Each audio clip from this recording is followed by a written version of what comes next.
what's going on between my ears. Everyone seems to be so clear, but I'm feeling foggy. I barely can manage it. Let's talk about it with Ronnie and Trash Sandwiches.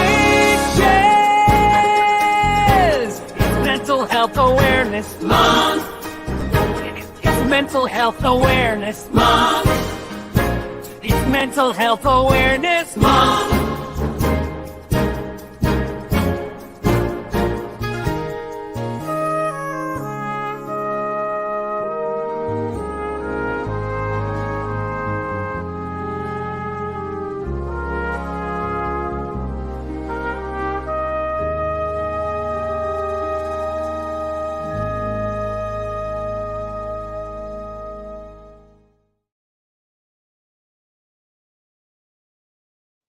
What's up, everybody? Welcome back to the Judgement Seesaw, another episode about mental health in the world of fantasy sports and outside of it. And today I've got a great guest, good friend of mine again.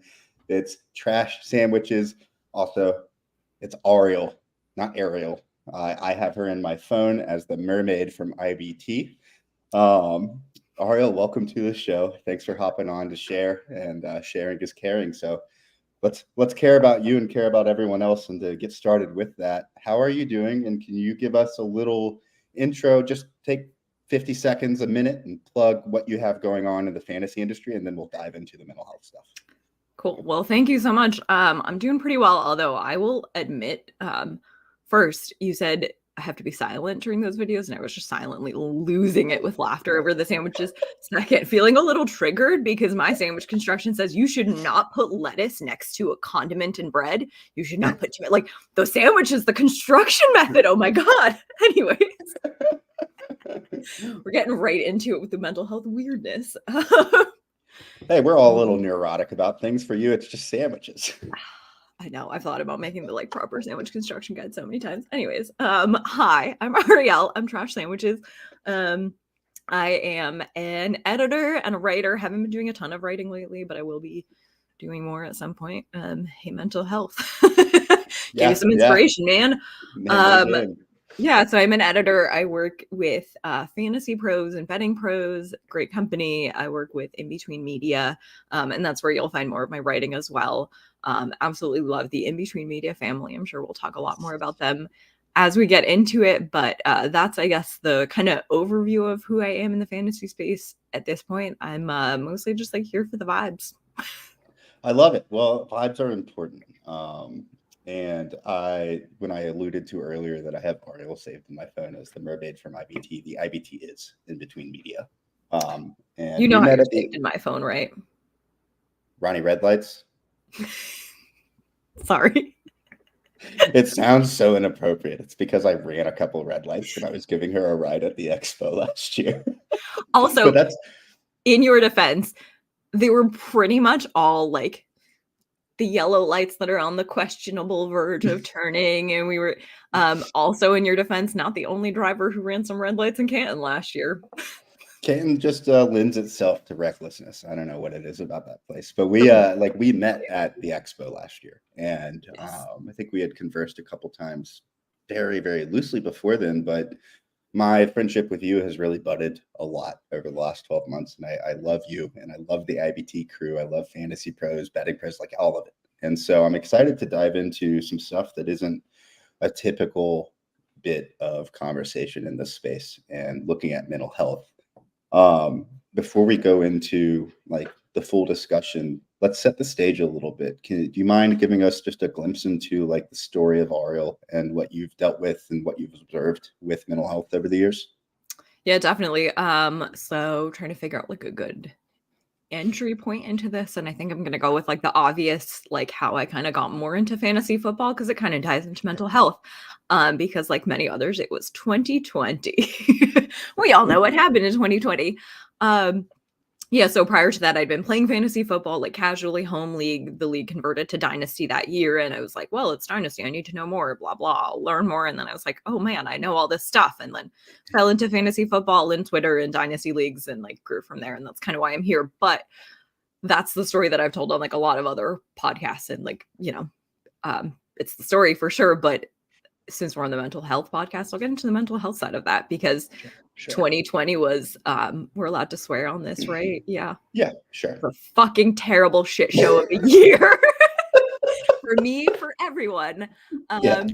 Just being honest, like 2020, obviously the pandemic, and I've talked a little bit about this like in writing and other places as well. 2 weeks before that pandemic, March 1st, the relationship that I'd been in for like 4 or 5 years ended. My partner left, and then 2 weeks later, everything went into shutdown, and I was like in, yeah, and like that was a really hard relationship. Really loved each other. He had massive mental health struggles, ended up dying by suicide about a year and a half later, which then like did a lot of stuff to me. But yeah, like really in the thick of those mental health experiences, and like supporting a partner going through that, and then having that being like my primary support system too, and all of that like crashing down in 2020, and going from like that, being in a relationship, having like a stable job in the world, being like, I don't want to say stable, but like a quote unquote normal world in 2019, and then everything falling apart, and finding the fantasy football community was like really a huge godsend in many ways. And so like, while I'm still in the fantasy football world now, I'm really in it so much more for the community than I am for the fantasy football of it. And that sounds terrible, but like, that's true. Like, I love fantasy football and I enjoy playing, but it's really been about the people and the connections that I made in the community that I found through that experience. So that kind of gets into some of my mental health experiences, like having this partner who struggled with, was never diagnosed, but struggled with what I have diagnosed to be like incredibly major mental health experiences. Having a partner that struggled with it. I've had like family members and close loved ones, and then I've struggled with my own mental health. Like, I'll say like it's more of the garden variety, like, anxiety, depression, the norm. Sure. Even the garden variety of those can be really terrible sometimes, and like they just come out of nowhere. Yes. Don't diminish. It doesn't matter how heavily afflicted you are. It's still important, and it still can ruin your day or your week or your month. Exactly. And it's so hard because mental health can like just shift so quickly. Like we talked about this a little bit like last night, and this morning we both had like shitty nights. I shared this in our Less Alone group chat. Shout out to Less Alone. Love y'all. Like having a very normal day, and then out of nowhere, like got home from work, and I'm on essentially like a 3-day weekend. I work from home Fridays. It's casual, blah, blah, blah. And I just went from having like a fine day and feeling fine to feeling awful and crying for 2 hours straight. And I was like, what in the world is happening? Might cry on this podcast. It's cool. I got tissues. Hey, I've teared up on a few of these. It's fine. It's welcome. Already. Hey, the side note, and then I'm gonna go back on a couple of the things you said. The Less Alone group chat, I've plugged it in every single episode, but again, that's like, apparently it's one of a couple mental health group chats. It is from what I've seen, it's like the biggest, most open one, and for anyone that is looking for a space to share and find some private background feedback for anything you have going on, just DM me, DM Ariel, like whoever, we'll add you in. It's a really good spot. Absolutely. Yeah. And it is like, I have, a couple others that I'm part of, and truly like that Less Alone group, for anyone who's not in it, it's like 50 to 60 members. There's no pressure to be active, but it truly is a group where you can just post and be like, I'm feeling like shit for XYZ reasons. And people would be like, what can we do to help? Like, do you want to chat? Do you want to be distracted? Do you want cute dog pictures? Do you want like, it's a really special place of community. So yeah, love y'all. You know what? While you were talking in my ADD, you made me a present last week. I don't know where it is. It's in my apartment somewhere. I might have to go step away and find it before we close the show up.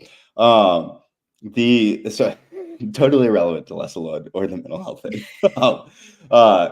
It's relevant to mental health. Well, I guess it is. It is like that's part of, you alluded to the community, and I love that you talked about how like your love for fantasy football is kind of outweighed by your love for the community at this point. I just want to go back to that. It's my story. It's most people's story at this point, especially after you go from hobbyist fantasy football to like attempted non-hobbyist. It becomes a bit of a job.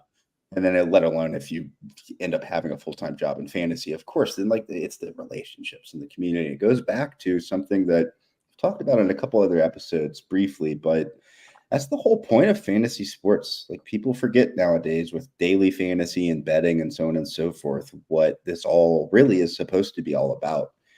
It is a hobby that was turned into an industry to create a social network for people to find other people to connect with over sports. That's the core of it. So I love it. I love that you love the community more than fantasy sports, because I feel like that should be the way it is. And it's something that you see throughout the industry, whether people are actively thinking about putting out that message or not. They kind of put it out subliminally just with all of the community support that we give each other. And so I love that. We didn't talk yet about this, but you work in nonprofit. Not to talk about your like day job and all that stuff, but given your background in nonprofit work, what are some of the suggestions for how we can integrate mental health advocacy in our roles? Suggestions from you, how we can integrate that into the fantasy sports industry. It is 9 a.m. I haven't had coffee. Thank you. You're good.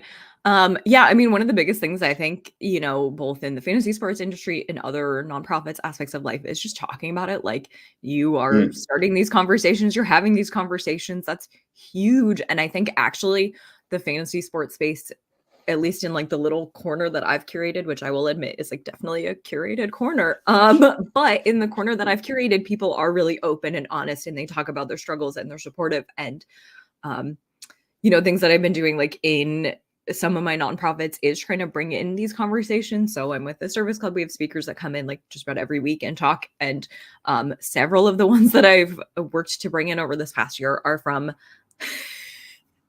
Sorry. I want to hear this joke after. Yeah, so several of the speakers that we've brought in have been from like the NAMI, National Alliance on Mental Illness, like local groups that, I won't like give their specific names. NAMI is, never heard of them, but shout out to NAMI. They're incredible. NAMI, exactly. NAMI is massive. We've offered free community mental health first aid trainings. We've talked about, and I think this is something that a lot of times people don't think about, is the way that mental health impacts other spheres. So like, we think about mental health and we're talking about like anxiety and depression and, like OCD, ADHD, like all of those, mental health things. Well, substance abuse is so adjacent and can be so integrated. And, often those two are one and the same. So we've had speakers come in and like present on substance use disorders, and we had people like give a training about how to use naloxone and distributed that, or Narcan if you've heard of it by the brand name. So now like I got Narcan in my apartment. I don't have people over. I don't go anywhere. Like, we'll see what I probably will never have to use it, but to have that knowledge and skills in my back pocket makes me feel good. Similarly, April is Sexual Assault Awareness Month, and we had 2 different speakers come in from different like advocacy networks or survivor support groups, things like that, because and we'll get into this a little bit, like the relationship that I talked about where I was like, it was loving and this and that, was also like domestic abuse. It was also when you have a partner who struggles with mental health in that kind of way, it often looks like somebody who's struggling with substance use. And it is so, you kind of think of like classic alcoholic partner, like flips on a dime, can be really scary at times, things like that. Like those experiences, things that I've had that like it touches on all of that. And so I think mental health in those broader ways that it impacts our life, that goes into like housing access and like housing security, because so many people stay in those relationships because they don't have housing. I lived for like a month or 2 after in a shitty apartment that was unsafe mentally and physically, because I couldn't get out. And then like, I did find a place. It's here, this one that I'm in now, but like, it's all of that. And that's something that I think people often are really, I don't want to say like quick to dismiss mental health, but they really think of mental health in this like tiny isolated box a lot of times. And it is everything. It is every single part of our experiences, whether we are conscious of it, whether it's something that we struggle with or our loved ones or like people down the street. Like, it is so pervasive. Yeah. Well, I thank you for sharing all of that. And it's important. I mean, those are really, really delicate subjects. But the truth is, just to touch on the last thing you said, like, it's why I am pretty, I don't want to say blunt about mental health, but Mhm. I'm kind of unforgiving in my like need to talk about it, because at the end, you nailed it. Like, mental health isn't a unique thing for people that have disorders. Mhm. Every single person on the planet deals with some level of mental health issue. It could be in fantasy football. If you make content creation and you put out a bunch of rankings and they're awful, even if no one's mean to you about that, you're going to be a little upset and a little down. And developing an understanding about mental health in this community allows us to then be there and judge less Mhm. when people react negatively, and also like make you conscious and be aware of the other members of the community and those hidden struggles that they're going through. For you, even, I don't want to pontificate too much about like what you went through in your relationship, but I remember from when I was in group therapy, a lot of girls, similar stories, and a lot of them would talk about how like they kept it very much to themselves. And so I would imagine a lot of your friends had no idea. And Mhm. it's not unique to like domestic abuse. It's not unique to anxiety. It's not unique to substance abuse. Part of the reasons mental health issues are so successful in ruining people's lives is because we internalize them. So sharing is the number one most important step, in my opinion. And it's been Yeah. echoed by people like Nick Whalen and Dave Kluge and Josh Larkey and Jeff Sanders and Brian Ford and you, even like everyone that gets on, we keep hitting the same message that you gotta reach out. The And it's first step is the hardest hard step. Yeah. because, like you said, like, people don't know, and it's Yeah. hard to even sometimes recognize that in yourself. The best description, or one of the best, like, descriptions that I heard about mental health stuff is, came from Walker Big Daddy Drix, for those who know, describing mental health as insidious. It is something that kind of Yes. sneaks up on you, like, you don't always know, and it can hit you out of nowhere. Like, I was in this, like, multi-year relationship, and for many years it was good and it was fine, and I didn't notice this, and then you're like, "Oh, wait, that's kind of not how it's supposed to be," but you start thinking, but you're like, maybe it's fine." And then someone else, like, it took for me a reality check from my mother on the outside to be like, "You just said a thing that's honestly really fucked up. And if that's how you're thinking and that's how he's thinking, then we have big issues." Yeah. And like catalyzed everything just by being like, "Wait a minute." But because I hadn't been talking about it, it was just like this one casual comment that was like, because otherwise it sneaks up and you normalize it and you internalize it and you're like, it's fine. You can minimize it. It's very easy to kind of miss some of that, or to like explain it away, or just be like, I'm just like struggling. Like, Of course. I've lost a lot of people close to me, and I was like, I'm just depressed because I'm grieving. And then I was like, wait, if I've been grieving and depressed for like 15 years, maybe that's just depression. Like, Mm-hmm. Well, that self-awareness is really, really like it's a learning process. And it's not something that's innate to everyone. It's actually pretty rare to innately just like be self-aware about those internal issues, because they're masked by coping mechanisms and so on and so forth. But you talked about your mother, and I want to focus on that, not your mother for a second, but just one thing that Nick Whalen and everyone else too. I keep hearing this from people. Like, you got to reach out and share, of course. But the second ingredient to like mental health, happy, good mental health, is having a core nucleus of support. For yes. me, it's like my parents, my brother, and a couple close friends, and my therapist. Who is that for you? And are any of them in the fantasy industry? You don't have to say their names if you don't want to, but just a run through on what your thoughts on that. Yeah, for sure. Right off the bat, 100% my therapist. I fucking love my therapist. She's fantastic. Nice. Um, Shout out the therapist. Shout out to therapists, because, and I will say, like, it takes time to find a good therapist to develop that relationship, to really get to that place where you're like, this is totally working. But like, I have a fantastic therapist right now. I love you. But yeah, I mean, we'll talk about family last, I guess. Okay. Because that's more complicated. Definitely in the industry, like we mentioned, the Less Alone group. Absolutely. They have been fantastic. Yes, Dave, and that is your Less Alone group. Dave getting it started. People like that, people like Moose, Doug, and getting some of those other groups going, and other people in the industry, some of the other like groups of people that just support each other, like unquestionable support. The Unwind, it's for women in the fantasy football, NFL, gambling, like anything vaguely related to that space, started by Rachel Tootsie Pop. Absolutely fantastic. It's a group of women who hang out and support each other and have these experiences in the industry together. And like, it's just a casual, we hang out and we talk. Anyone wants to join that, like shoot Rachel a DM there. She puts out the schedule for when the next one's happening. I don't remember off the top of my head when it is, but those kinds of groups, definitely some, outside of the space, like friends and family. I will say family is a double-edged sword for a support system, because sometimes family is a good support system and that's like people that you can lean on and totally helps. And sometimes you try and lean on your family and they fuck you up more. Yeah.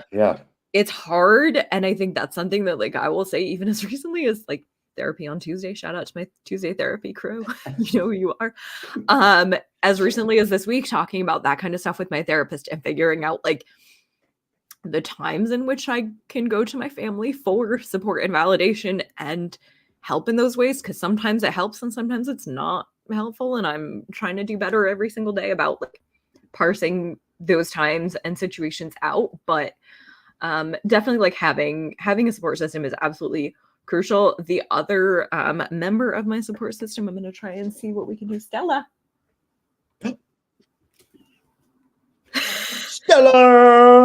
That's my dog Stella in the corner.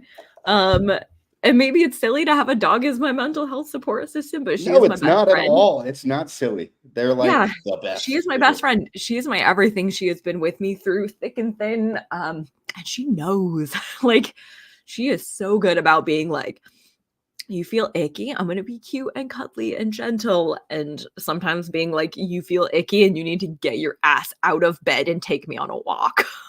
It's both sides of it. Dogs, animals, they're huge. They're the best. There's so many good. I'm not going to go on a tangent about dogs, but if you Google like comedian dog bit, there's a couple incredible ones. Bill Burr has a fantastic one I love, and Bill Burr actually he's actually fairly offensive. He is not like, his comedy is actually pretty abrasive if you are someone who struggles with mental health. So just keep that in mind. He's a really good guy. If you like watch his interviews on the side, he's two different things. But I love dogs. They're like, there's a reason sport dogs are a thing and are becoming more and more of a thing over the years. Let's focus back on like moving away from dogs, because I want to talk about dogs now. Oh, we'll talk about dogs forever. And I want to go back. You were talking about some of the fantasy industry groups you're in, and I know it's stereotypical to have a woman on a show and lean into women of fantasy football, but it's important, especially in the world of mental health. It's a male-dominated field. Women have a lot of struggles that I have not like privy to in my own life. I'm a straight white male, and so I feel very much a lot of the times guilty about the amount of privilege I have just given to me through society. For you as a woman in a predominantly male field, like what unique challenges have you faced? And then also, if you want to just hit that quickly and dive into something even more fun to talk about, women of fantasy football is incredible. They might be my favorite group in fantasy football. And I want to shout out Josh Hudson as well.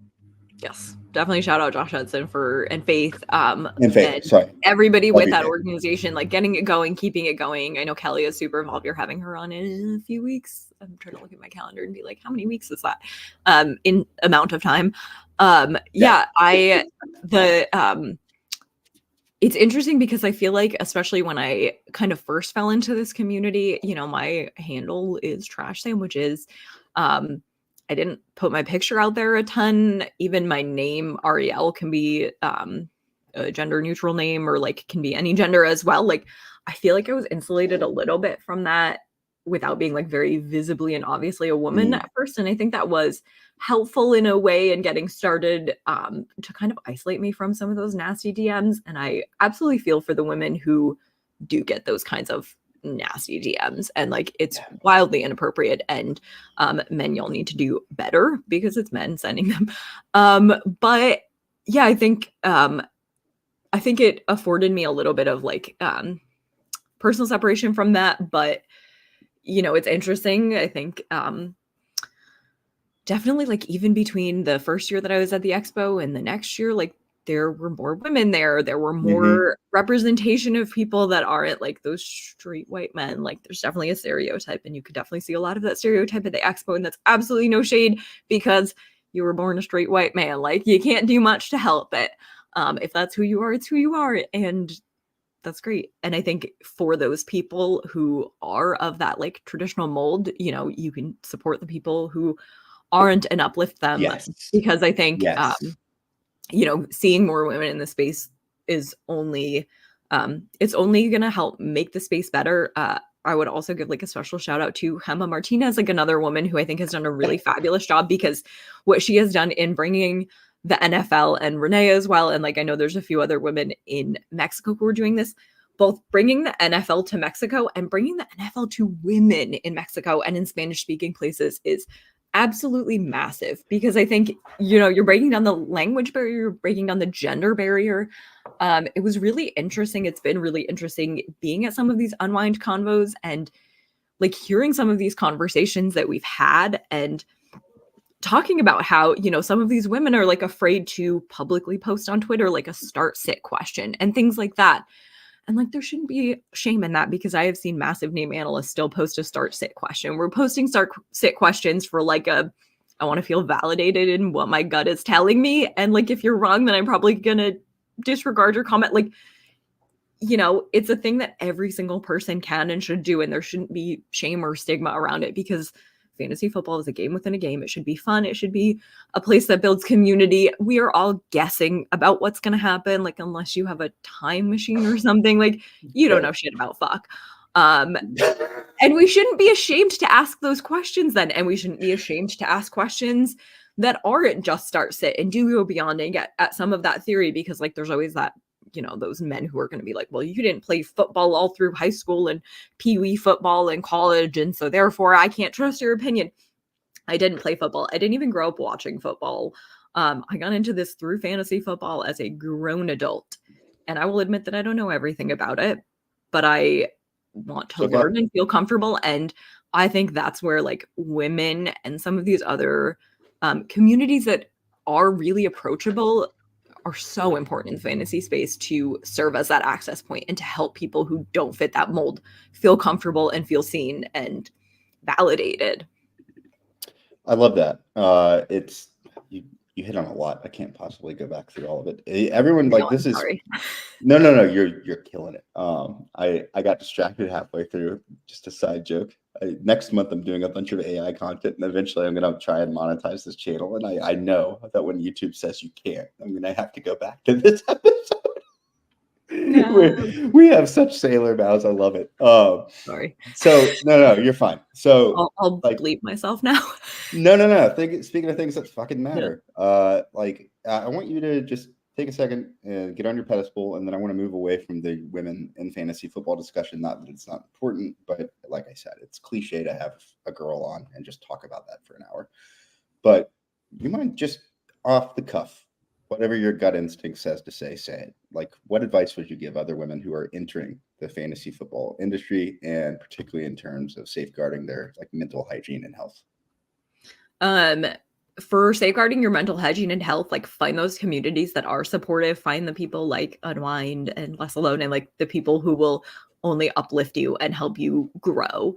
And maybe we'll sometimes give you like a little critical reality check when you're like, you should reframe this, but kindly done. And otherwise the advice is just do it. Like everybody has to start somewhere. It's any and all hobbies and things, like everybody starts from somewhere. Nobody is born a fantasy football expert analyst, even Matthew Berry. That's the reality. We all start from somewhere, and if you like it, just start doing it. Just try it. And this is like advice that I've been trying to take myself, and this will get into some other topics as well. Serves as like a little bit of a segue, but it's a thing that I've been trying to remind myself, both from a fantasy football like player perspective, from quote unquote content creation in whatever format I make, but even just in like my creative like hobbies and pursuits and things like that. Like, it's okay to be bad at something. And I think especially those of us who struggle with mental health and have more of those like perfectionist type of tendencies have this, like, if I'm going to do it, it has to be perfect. And like, especially with things like crafting and stuff like that, that's just for me. I'm like, Doesn't matter if it's messy. It doesn't matter if my hems are uneven. Like, if it's a thing that I want to do and that I am interested in, then it's worthy. If it's a thing that I'm proud of, then it's worthy. Even if it's a thing that I'm not proud of, it's an experience that helped me like learn and grow. And like just get into it and be messy and don't be afraid to be wrong. I definitely like have gone back and looked at some of my fantasy football takes, and some of them I'm like, I got that one right, and some of them I'm like, wow, why would I think that? That was clearly like a bad take, but that's the nature of this, is like, I think we're all going to sorry, be go wrong ahead. sometimes. We're all going to mess up sometimes, and giving yourself that space and the grace to do it. Yes. So while you were talking, I'm downloading an image and I am going to throw it up on here because I talked Okay. about this exact same thing just in the world of perfectionism. Bear with me for 30 seconds. This Very. isn't on any podcast platform, so I don't have to worry about people that can't see anything. Pull this up. Boom. Cool. So this is the perfectionist scale. Hey, everyone.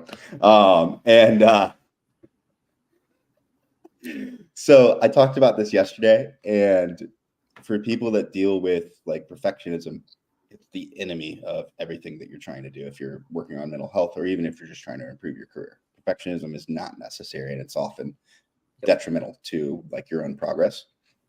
You don't want to fall in the sub 50% thing, right? Like, value yourself and value your output. But if you can find a way to fall kind of in between good, very good, you are going to be happy.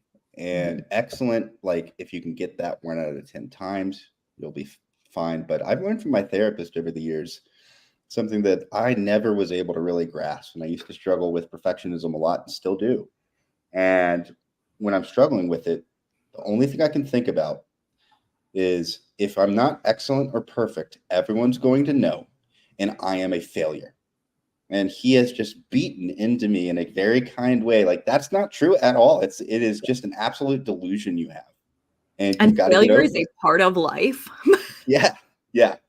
We're both like leaning over to get into the side. So I I'm know. going to pull this down here in a second. But for anyone out there, like if you want to keep things in your back pocket to help mental hygiene, if you can fall between 50 and 80% on the perfectionism scale, that's where you want to live, and you'll be happier.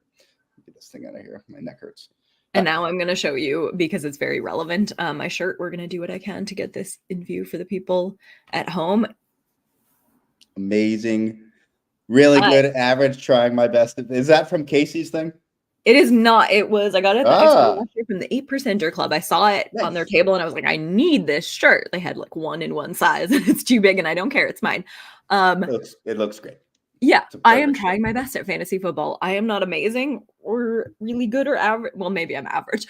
But like, you know, it's trying your best is, I think, all that we can really do, and giving yourself that permission. There was also that graphic that I forget who it was that had originally posted it, maybe like Sam Hoffman. And then I know it was shared in our Less Alone group and we had some good discussion over it, but it was that one. It's like the chart that's, what people think giving 100% means is giving 100% of your everything every single day. And that's not realistic, because your capacity isn't always going to be at 100% every day. And so if on a day when you are at 50% capacity and all you can give is 50%, that 50% is your 100%. Yeah. And that, I think, is like, it can change throughout the day. Like, I started Tuesday before therapy and I was like, I got like 80%. I'm feeling pretty good today. And I had a rough therapy session. And the rest of the day I was like, I'm like 10% max, 10% max. And I'll do what I can to give that 10%. But like, recognizing that in yourself and knowing when you need to take some time and like take steps to help yourself feel better and give yourself that time away. I think it's really important, and it's something that I think, especially in, frankly, like a competitive hobby, we have this tendency, because I think every single person who's in fantasy football is like a little bit of a competitive person. Like, why else are we in fantasy football, at least to this extent? But like, knowing that, you know, you're not really competing with other people, you're competing with yourself, and you're competing not against yourself, but with yourself to try and be better than yourself. But some days it's going to be a step back, and some days it's going to be a step forward. And some, like, that's just how life is, I don't know, Yeah. life is messy and it sucks sometimes, but like that's all we can do. Well, and you're essentially just talking, all of that falls under the umbrella of learning about yourself so you can become self-aware. And Mhm. whether you're growing your career in fantasy football, just as a hobbyist, a player, or like content creation, over time you listen to other people, you learn things, you become self-aware of those bad habits in the sport that you're playing, and then you start to think about them and do them less. It's exactly the same way therapy works. And finding self-awareness is how you get power over these insidious, kind of inexplicable issues that can pop up.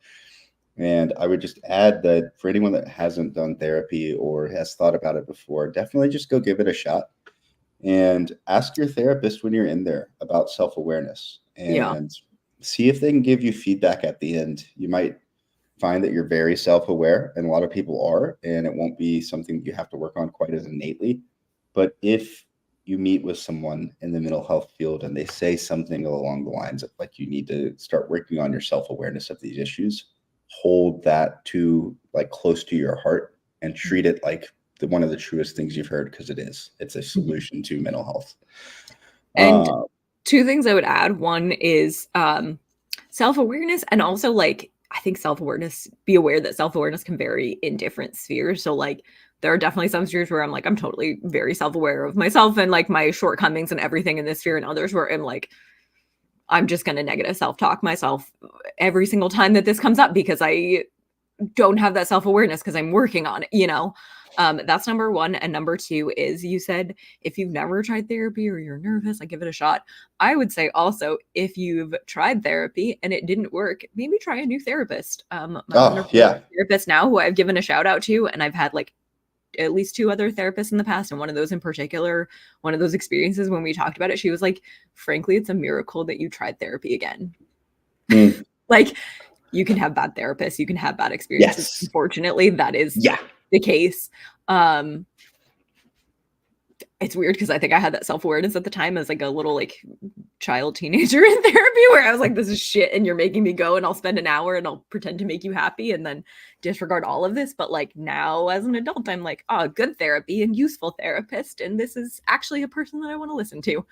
Right. Right. I can And absolutely relate to you have that. to open yourself up in therapy. You have to be willing to be vulnerable and to be honest with your therapist. And like, you know, if you can't be honest with your therapist, you need a different therapist because that's the whole point of therapy is like a person that you can be open and honest and vulnerable who really is only there to help you grow. And sometimes helping you grow is really hard and you're going to get Yeah. some hard truths out of it, but like, it's what it is.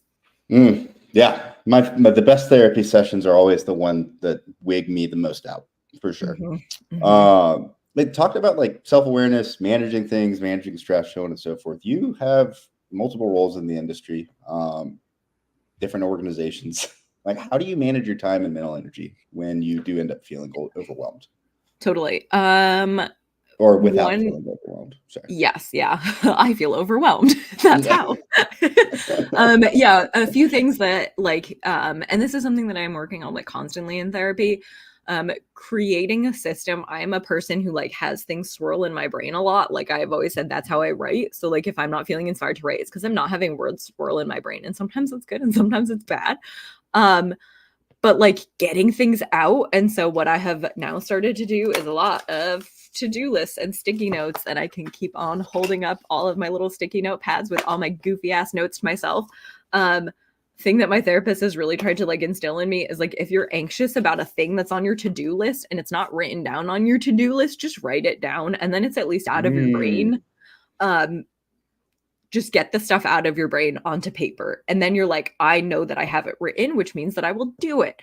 Similarly, block things off on your calendar. Like I had our podcast time obviously blocked off on my calendar. After this, I have a whole space for grants and graphics. I'm going to go review some grant applications and make some graphics, and that's going to be my day. But because it is on my calendar, I will actually do it. I have blocked out that time. It's creating those kinds of systems, but also allowing yourself to relax and not seeing those relaxation and the downtime and the like fun hobbies that uplift you as like a thing that like you kind of need to schedule those in, but you also need to like give yourself permission. And I think especially like I use crafts and creative pursuits as a lot of an outlet for my mental health, which is really good in some ways. And then in other ways, I'm like putting stress on myself because I'm not crafting. Like y'all know I love to knit. I can't tell you the last time I knit anything. Just hasn't been striking my inspiration. I've been doing other crafts, but like that's okay. And giving yourself that time to relax and being like relaxing. I don't want to say relaxing is also productive because I don't think productivity should be the goal for every single second of our time. But I guess rather that relaxing is also like a very valid and necessary way to spend your time. It's not just this like thing that should happen when you finished all of your work. It's a thing that can happen in between and during, and like go outside and touch grass for 5 minutes, like things like that you need to really balance. Yeah. Can I jump in? Hard. In the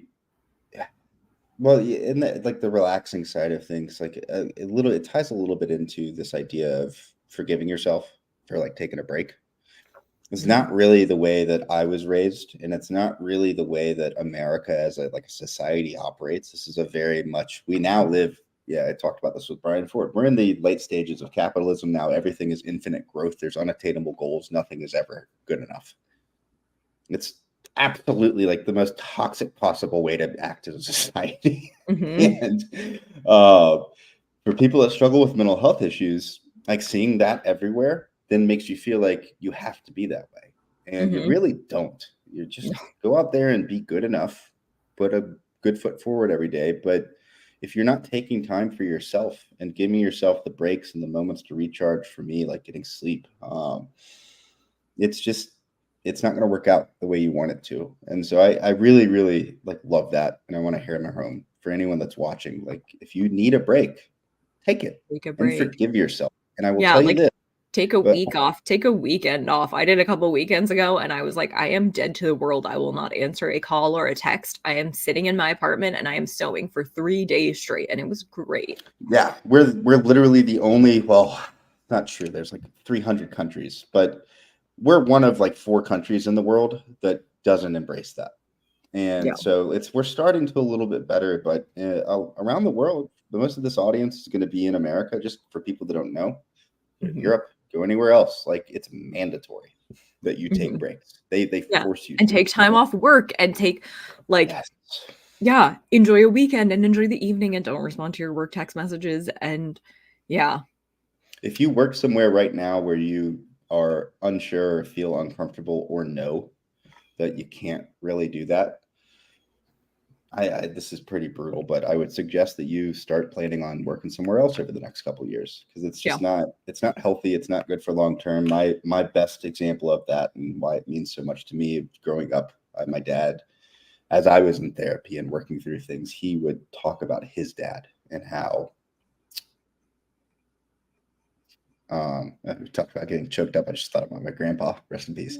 But he worked on Wall Street. And he would throw up every single day in the morning for like 15 to 20 minutes. Yeah. And my dad, as he got older, he realized because he was overworked, he wasn't allowed to take breaks, and he was terrified of going to like this super toxic work environment that he was in. He had to get on a train and travel from New Jersey to New York and basically like get brutalized. And he just never could take a break. And so I will never do that.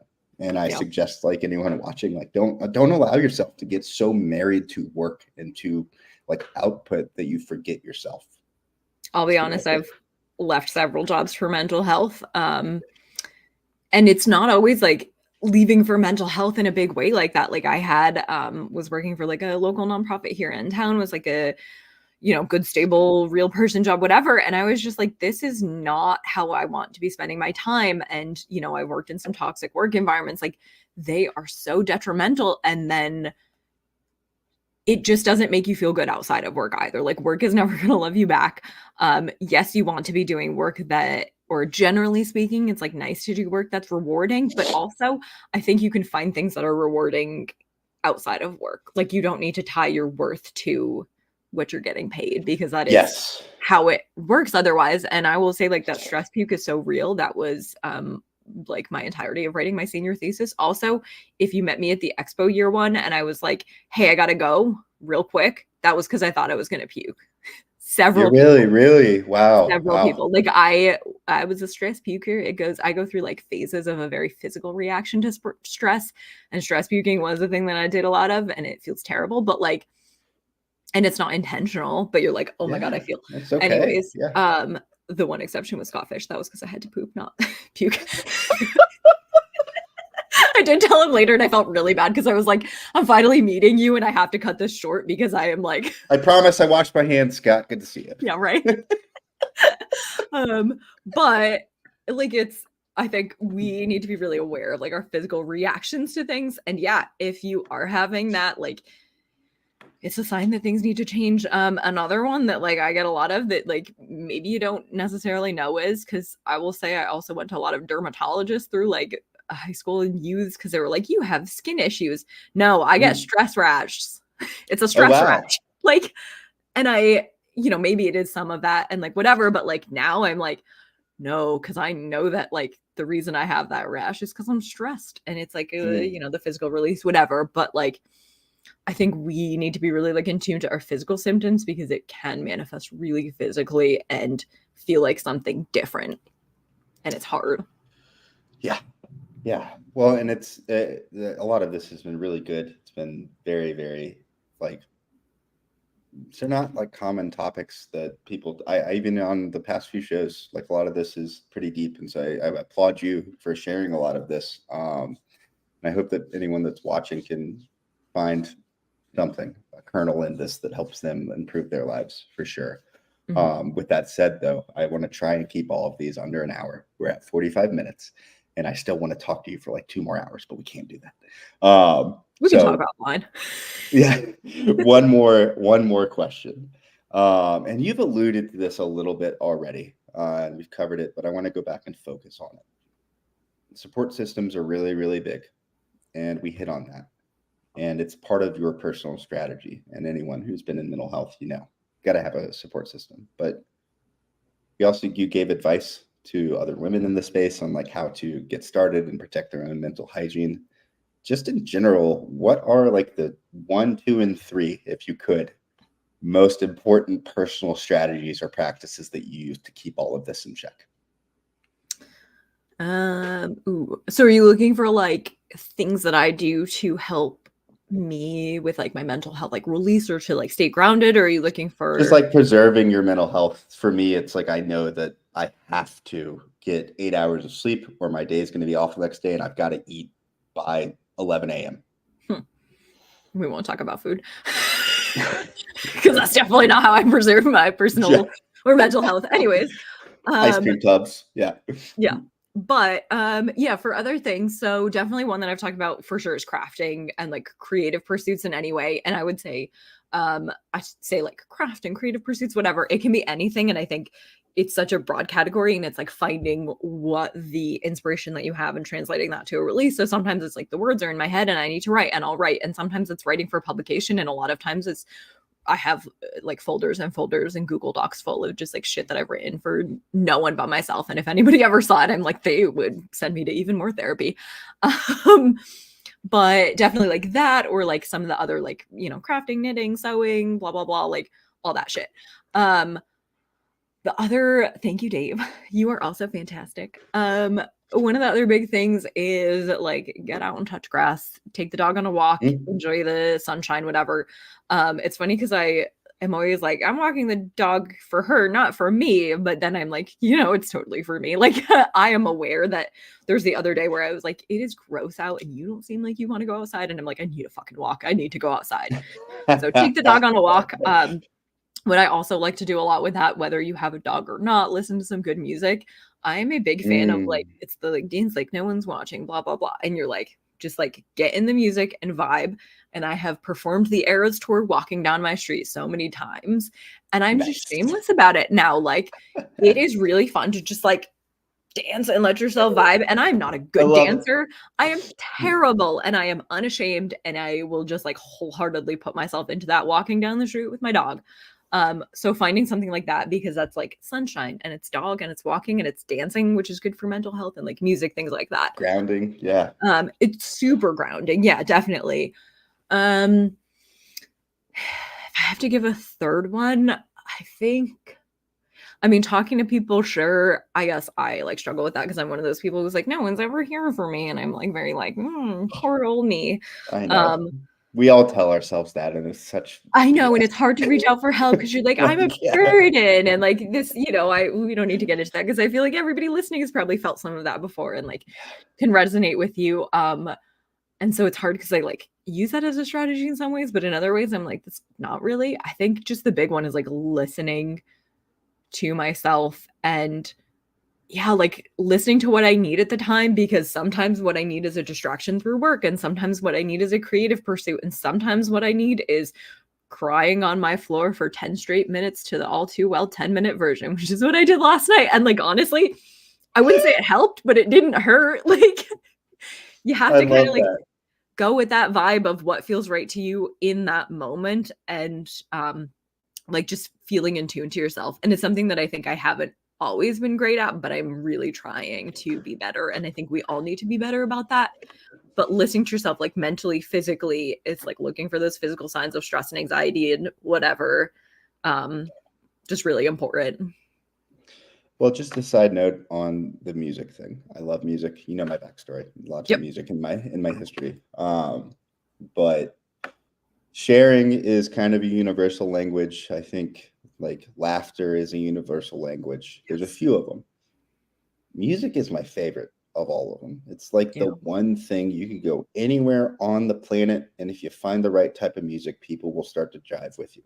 And you just mentioned like sometimes you sit on the floor and cry and listen to music. I want to shout out a band that will never see this show. Led Zeppelin. For me, I grew up listening to Led Zeppelin with my dad, and for some reason, like when Houses of the Holy or In the Evening or No Quarter, like when they go on, I well up, and I it's like every time. And so music is cool. It touches you on a deep level that I even don't fully understand, but that's why I used to. And I think and I think also like using music, it's like my go-to artist is Taylor Swift. Obviously, we all know, we all see the Taylor Swift poster. Anyways, but somebody in that Less Alone chat, maybe it was even you, suggested like the value of listening to like really loud EDM and like helping your mental health with that. Or even like, I know I've read about how like the music that you listen to in middle school like taps into some core memories and will like whatever, like activate some part of your brain that I've done like so much more of that lately, where I'll be like, I feel really shitty. My brain is spiraling. And I put on like really loud, obnoxious EDM music that I used to listen to like too much of. And it really weirdly helps relax my brain. And I'm just like going down the street in this like catatonic, like loud Skrillex in my brain. And it's not good music. I'm aware of that. I don't know that I'm like, wow, love this. But like something about it helps. And I think, music is really powerful, and it is a universal language, totally, whether or not we understand like the words in the song, or even like the music itself is it's like such a fundamental part of human experience. It's one of the first things that, was it like the first thing that we got after language? Did we even get music before language? Like something like it's primal. I have no idea. It's definitely like way back then in caves. It's music and art and laughter, like those things. They tie us all together. Do you have any other final thoughts before we close this thing up and I play a little music? I guess the one big thing is thank you for having me on, and thank you for having these conversations. I think we all can be better by like having these conversations and listening to each other and listening to ourselves. And it's really important, like I talked about it off the top, but talking about it is important, because I think it's something that I see increasing in the fantasy football space, is having these mental health conversations. Like from when I joined in 2020 and we were all aware that our mental health was shit because it was 2020, to now where we're like aware and we talk more about it, being aware. And like, I think it's a conversation that is so incredibly crucial to have. And I just really thank you and every single person that you've had on for sharing their stories and experiences, and that you will have on, because I think this is really important what you're doing. And I think it's just so necessary. Well, thank you. I appreciate it. It's helped me. It's selfishly, this is really good exposure therapy. It's helping me get back in tune with content ahead of launching all of my AI stuff. And that AI stuff is like, it's a lot of the source of my mental health issues over the last year and a half because I'm scared to talk about it. So thank you for saying that. Thank you for, again, to everyone else that's been on. Tomorrow I've got Zen Carla. Love Carla. Yeah, you were talking earlier about people that bring like foreign, like different language barrier stuff and so on and so forth, different geographical locations. But like she's the best. She's a woman of fantasy football, and she also's got all that going on. So She's fantastic. Yeah, she's and awesome. you two can bond over like teacher things. Yes. So I'm excited to talk to Carla. Her last name is Hazam, and in general too. All of these shows, just a self plug, I had the brilliant idea last night to I don't have any Twitter highlights until 12 hours ago. And all of these episodes are just in my Twitter highlights. So if you go on my profile, click highlights, you can kind of scroll through and pick a few to watch. And with that, it's Trash Sandwiches. It doesn't say it on the screen, but it's at Trash Sandwiches on X. And you should all go follow her, support her, send her a message today and tell you love her. I love her too. And with that, thanks for watching. I'll be back tomorrow. What's going on between my ears? Everyone seems to be so clear, but I'm feeling foggy. I barely can manage it. Let's talk about it with Ronnie and Trash Sandwiches. It's Mental Health Awareness Month. It's Mental Health Awareness Month. It's Mental Health Awareness Month.